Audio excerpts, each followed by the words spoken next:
I'm your host tonight, and I'm so excited for you all to see what we've been working on and developing for the past 7 weeks. Our instructor, Sarah, could not be here. They're performing elsewhere, but I'm happy to fill in. Over the past 7 weeks, we've been learning how to write and develop sketches. We're starting out this show with actually monologues of characters that we've written, and we're still baby sketch writers. So we're going to be, you might notice this stand-up here, we're going to be using this to help read. We're not completely off script yet, but we've gotten a lot of performance notes and worked on making sure it's as good as possible for you, the audience. And speaking of you, the audience, if you like something, please support it with laughter, if you really like it. We use that feedback. This is actually really good feedback for us. These characters could go on. We might cast somebody as these characters in future shows, or we develop them into bigger and more fleshed out sketches with multiple characters. After the monologues, you're going to see some actual sketches as table reads, and I'll explain more about what that is once we finished all the monologues. But first, let's go ahead and knock those monologues out. Hopefully you enjoy them all. We're really excited to showcase them to you.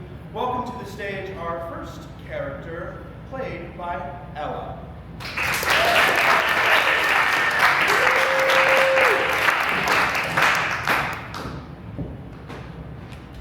Hi there, ma'am. My name is Tucker, and I'm just here for a quick bathroom break. You know, stretch your legs a little bit. I just want to say, what a lovely palace you've got here. Especially that bathroom of yours. It is truly a beauty.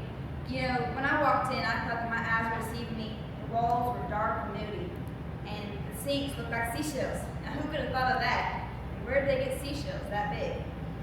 But then I remember why I was there, and I trotted over to the, what you call it, urinals?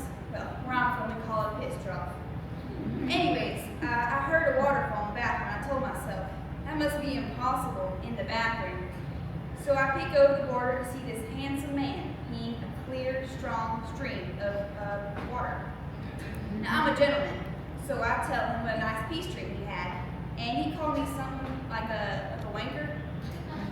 I took that as a compliment, and I decided to show that kind man what a strong pee stream I had. I'm almost done, sir. Yes, I know who she is. She is the owner of an amazing bathroom. Well, thank you for putting name to the face, but I'm in the middle of an inspirational story. Can I call you Lizzie? Thank you. Elizabeth is just too highfalutin. Now, where was I? Oh yeah, pee stream. So I'm pushing out the most extreme pee I have ever peed, and I feel a little turtle coming out of its shell. So I see the man, nice to meet you, wanker, so that he understands that I am respected in his language. And then I run like a hound dog into the stall. I plop down and do my business, right? Yes, please.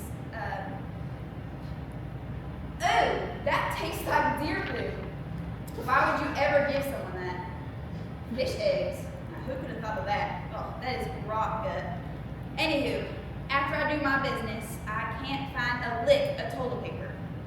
But I do see a fancy button. So I press that button, and water shoots me in the butt. Literally in my sinkhole. Shoots me about 5 hooves into the air. I don't know what to do, and it ain't stopping or nothing. So I try standing up, and it gets my whole body wet. I don't know what to do, so I just walk right out of that cursed stall. And by that time, my peeing friend had already left. But I found a new friend who gave me soap and dried my hands. He was a man of very few words, but I knew we were good buddies. I do have to say, your soap smells amazing. I told them it smelled like roses and daisies swimming in the ocean with vanilla in their hair. All right, well, I've wasted your time long enough.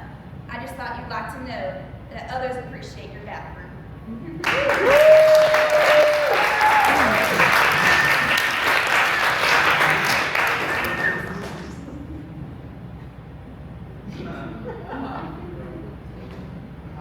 There, little kitty. Settle down. Oh, yes.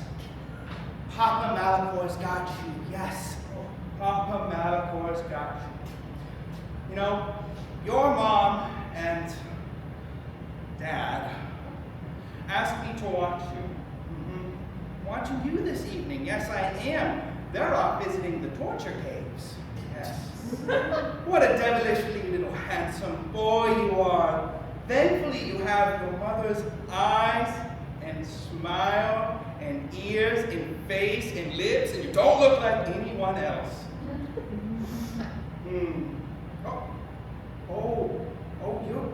I see. You're fussy. You're fussy like she was too, your mother. Well, let me soothe you to sleep. My words, little one. Perhaps a bedtime story about the greatest being ever to walk on this planet will bring you to a sweet, sweet slumber, yes? Once upon a time, there was a planet full of weak-minded people. People who needed someone to rule over them.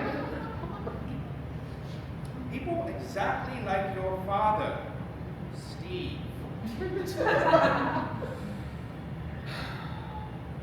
But guess what, little one? That someone to rule over them was me! I stepped up to the plate. I defeated the great Nova Man and the League of Justice. I shattered the world economy and built it back up again. Because I'm a genius. I liberated all of these peasants from their boring lives full of shit and piss and mediocrity. And I gave them meaning. Their lives are meaningful because they all work for me now. Malacorp is our family's legacy. My reign as Supreme CEO of Earth is just and righteous and economically efficient. Humans now have peace amongst themselves anyways.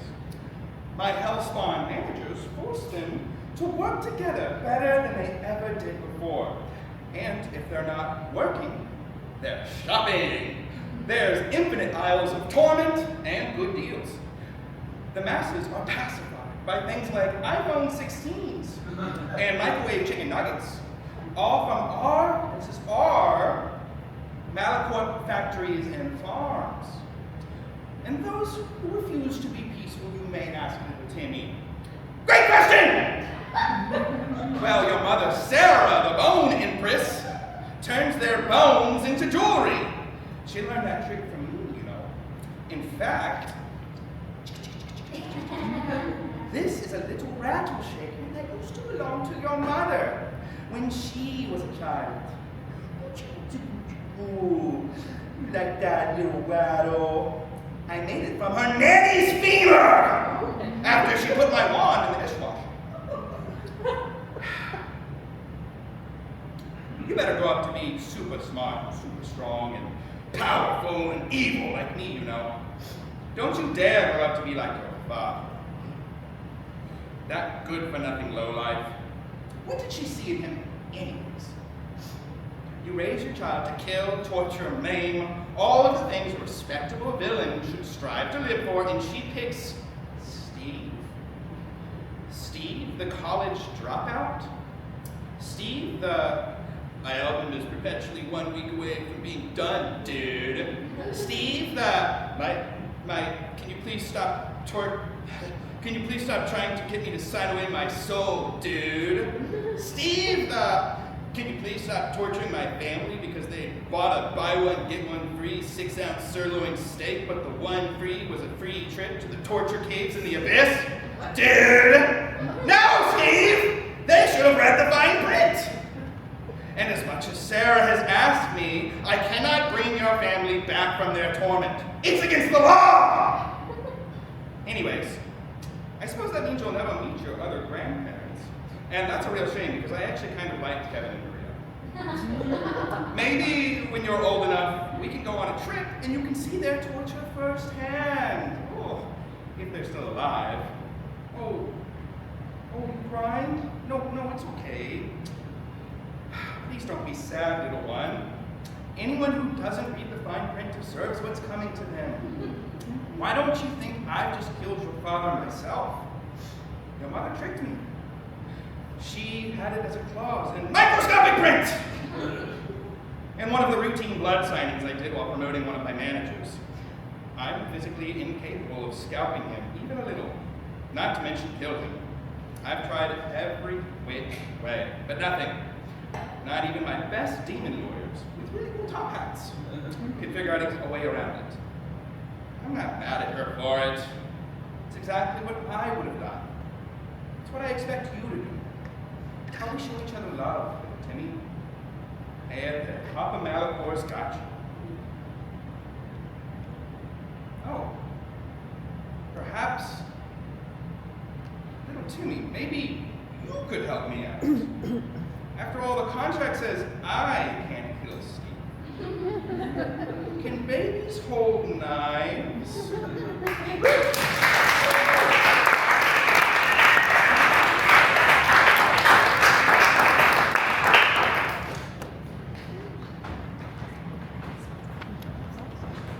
Oh, Henry, bartender. I'll have another double sour punch and keep 'em coming. Yep, it's me, everyone's favorite contractor from the HGTV show Home Sweet Home Candyland Renovation. Randy Candy. I can see it in your eyes that you recognize me. You probably want an autograph, don't you? People are always coming up to me and saying, "Gee, Randy, you must have the best job. Ooh, I wish you could build my candy house, Randy. Oh, you must be so happy and emotionally fulfilled." Well, everyone thinks building a house in Candyland is going to be all rainbows and gumdrops. Well, let me tell you, it's not. You think that building a house on the Marshmallow Marsh won't have infrastructural issues? You're dreaming, dude. I gotta go in there on my knees and do all the work scraping out all the excess mallow so that someone's nightmare of a mortgage payment doesn't sink into the fondant foundation. But you wanna know what really twists my Twizzlers? The real nightmare of this industry is the client. Everyone says the client is always right, and the client knows best. Well, I'm here to tell you that the client doesn't know a tic-tac from a tulip fountain. My last client was trying to be a real smarty, saying that she wanted jawbreaker countertops. Well, what little Miss Dumb as Dunkaroos didn't realize is that those jawbreaker countertops would only clash with the Jolly Rancher backsplash. Well, then a couple of hours later, she interrupts me while I'm spackling the walls with fruit roll-up, only to tell me that I forgot to install her Ferrero Rocher scones. I didn't forget nothing. This lady's blowing the budget on some high-end fancy comestibles. I did my best to talk her down to a Mr. Goodbar, but she would only agree to it if she got her new Dubai chocolate walls. Now I see that puzzled look on your face. What in the Laffy Taffy is a Dubai chocolate wall? It's some fancy newfangled pistachio chocolate, and like a lemon head, I agreed to it without looking it up. Apparently, Dubai chocolate is insanely expensive. I told her that even if I could do this, do you know how much cotton candy insulation you'll need? Because let me tell you, you can't afford it, sweet tot. But on all of this for a fad that died 2 years ago. Whatever happened to the simple candy construction? What's wrong with using a nickel wafer stairway banister? Or a nice Werther's original as a kitchen island? I long for the days of the gingerbread house, a classic of Candyland architecture. It's doing the simple stuff, that's just the way I do things. You could say it's Randy Candy's modus operandi. But the real kicker with all this Dubai chocolate stuff is that it wouldn't even be, that the wall wouldn't even be rated for load bearing. So I told her straight I wouldn't even start to work on it. And she starts crying like a child, saying that it's her dream wall. Well, I'm not concerned with the dumb ideas of some junior men. And I can only, if I could even dream about doing this, I could only do it if I could get my guys. And let me tell you, no one on my crew is worth a damn. I'm up to my ass in airheads. I tell you, nobody wants to work anymore. I can't even rent out Oompa Loompas from Wonka. Not since they started that revolution and unionized. Those greedy little Loompas want unlimited bronzer, at least 3 musical numbers, and 1 payday bar a week. That's nuts!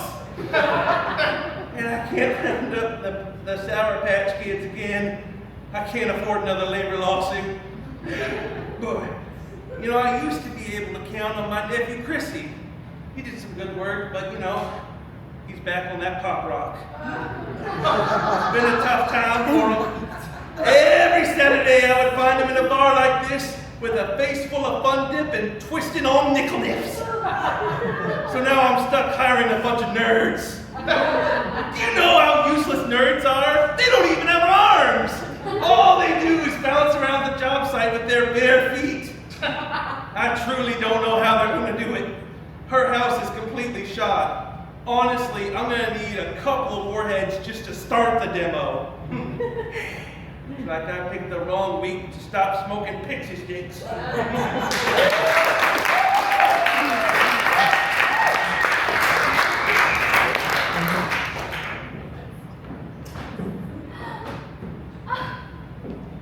Wow. I am so honored to be here in front of you all. I can't believe that this is real. But here we are at the 69th annual Council of Cocks, or Cock, Peace Gala. Many of you probably recognize me from the most recent edition of Time magazine, or by my association with my life partner, Daniel, who currently serves as Cock's vice president. In fact, it was Daniel's idea to have the first ever fan-nominated award at tonight's event. Thanks, babe. I know how eager you all are to see what Daniel and the fans came up with, but let's remember, the cocks are the real prize here. After I rescued 13,000 Cornish cross-rock cocks from a poultry slaughterhouse in Georgia, I thought my efforts in animal advocacy had reached their climax. However, I am very excited to announce that through the collection and comparison of DNA from each of the 13,000 cocks, we have been able to collect groundbreaking evidence on the brains of chickens. Everyone in the audience tonight is the first to hear that we have officially classified all breeds of chickens, hens, roosters, and cocks as highly emotional and sentient creatures with complex familial hierarchies that have been advancing since the Cretaceous period over 70 million years ago. Thank you. So, before we unveil the award, I want to take a moment to thank my Father in heaven. Huge V. Thank you for inspiring my throbbing passion of cocks.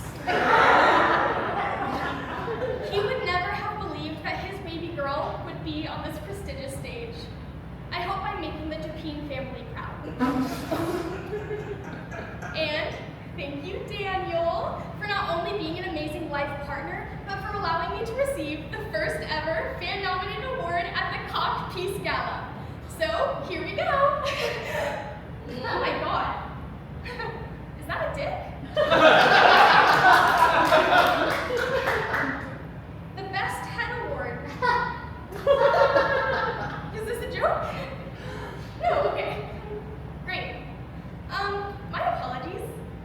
When I was told that I was nominated for an award at the Council of Cocks Peace Gala, I thought it would be for my research on chickens' brains or heads.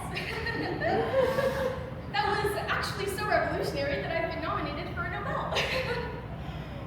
But I never imagined that it would be for something so intimate. And I'm sorry, Daniel, did the fans vote on an actual award or is it just a blowjob one? Just a blowjob one, great. It feels so amazing to be seen in a way that truly matters. And I am so eager to accept the Best Head Award. So thank you, fans and Daniel, for making my little girl dreams come true. You know, I would actually like to dedicate the rest of this speech to my life partner, Daniel. You would think that any cockle doodle do, but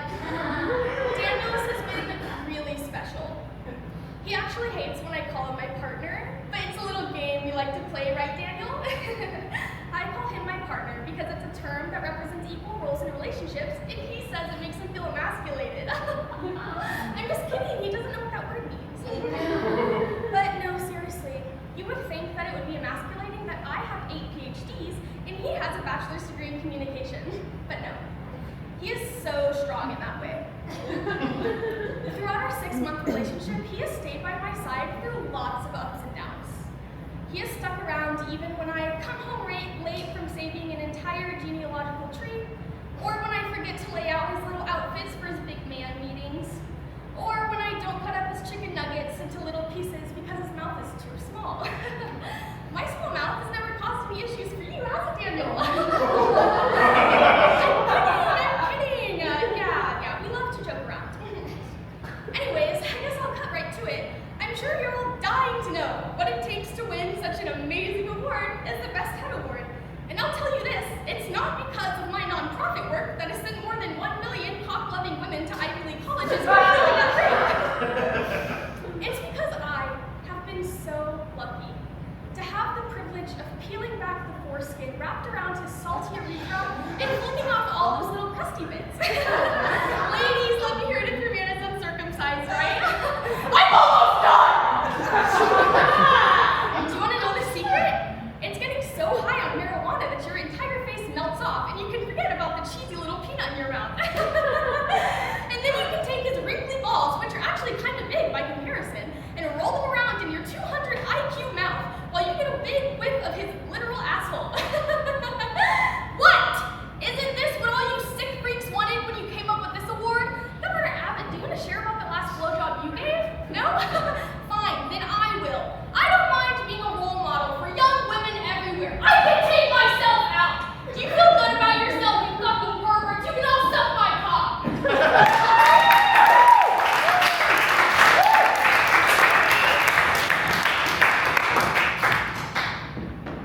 Imagine, if you will, we are not in a charming comedy theater.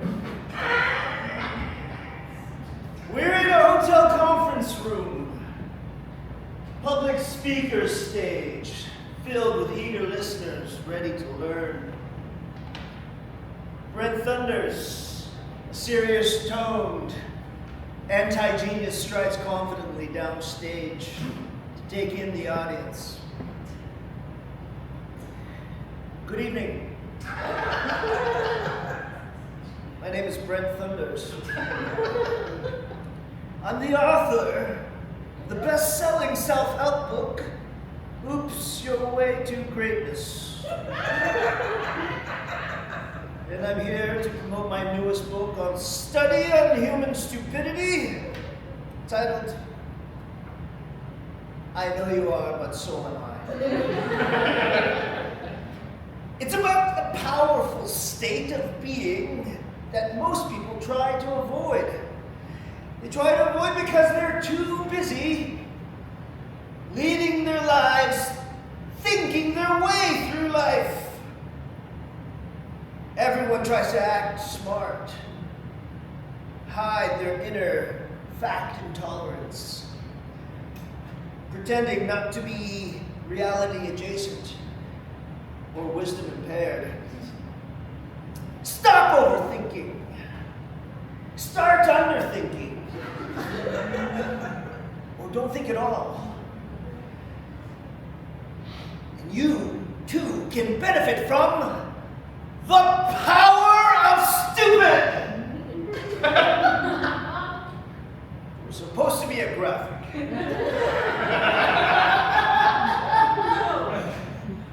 Some of you might be thinking, wait a second, Brent. I'm far from being bankrupt of the brain. I'm a college graduate, or I do my own turbo taxes. Or I just completed a Sudoku Wordle crosswordle. Trust me, you too can and should be mentally gluten-free, and I'll explain why. I'm a cognitive minimalist. My My mind is a candle-powered flashlight on airplane mode. I don't care who knows. The power of zero evidence-based assumptiveness gives me the power to look at a potentially bad idea and have the courage to say, what if we ate oysters? What if pants, but for yoga? What if we made a supervillain the leader of our nation? For years I tried to be intelligent. I used words like bandwidth. I listened to productivity podcasts hosted by men named Grant. Men whose beards looked insured. I bought books with titles like Atomic Something, The 7 Habits of Highly Effective Whatever. I wouldn't read them though. Reading is pretentious. I also listened to TED Talks and learned the power of long pregnant pauses. I wondered, is a long pause for effect a hint at profound understanding? Or is the long silent pause a peek into the beauty of vacant uncertainty?